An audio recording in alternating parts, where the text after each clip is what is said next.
What's up, YouTube? So before we get started with this video, on the Get Up, they're going to be talking about who's the best big man in the playoffs right now, and Isaiah Thomas is going to critique Damian Lillard. So let's see what they have to say about that.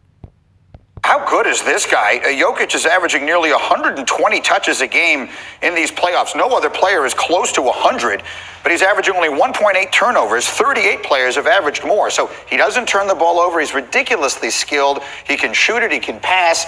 Let me ask you two questions about the stars of this series. The first one is for you, Richard Jefferson. Is Nikola Jokic the most skilled big man in the NBA? Oh, and it's not even close. It's real. It's when you look at his ability to pass, his ability to shoot, playing through him.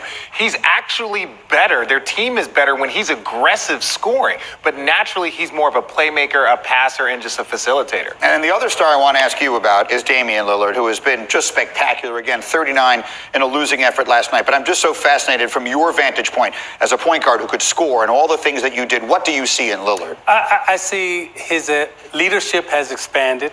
His ability to get to the basket and willingness to go to the basket has expanded. Remember, when he first came in, he was only a jump shooter, didn't want to go to the basket, didn't want to get to the foul line, even though he's an excellent free throw shooter.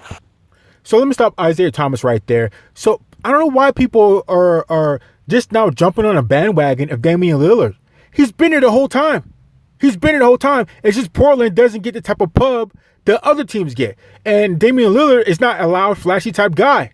But Damian Lillard's always been there. He's always been a baller. It's just people weren't paying attention or you're a casual fan. But that man's always been there. So just because he gets a big shot, all of a sudden now he's on the scene. He's always been there. So I hate how everybody's trying to jump on a bandwagon of Damian Lillard when he's been there the whole time. So I don't know. Let's keep going. But now he's getting to the basket, and he's also got the courage to shoot the game-ending shots from half court. I mean, I never had that. So as far as the game-winning shot that Damian Lillard did to close out OKC, that was a nice shot and everything. I don't want to take anything away from it. But so if he makes that shot, they win the game. And if he misses that shot, they go into overtime. But that's a different type of pressure.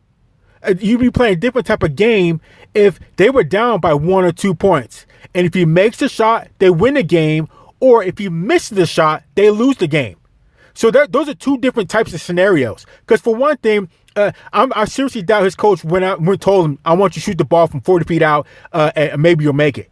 And I'm positive his coach would not tell him if they were down 1 or 2 points to take a shot 40 feet out. I'm pretty sure the coach would tell him to get the highest percentage shot you can get as close to the rim as you can, shoot the ball, and hopefully you get the foul, and we can be up that way. But like I said, Damian Lillard was under a different type of pressure where he makes a shot, they win, but if he misses, then they go into overtime.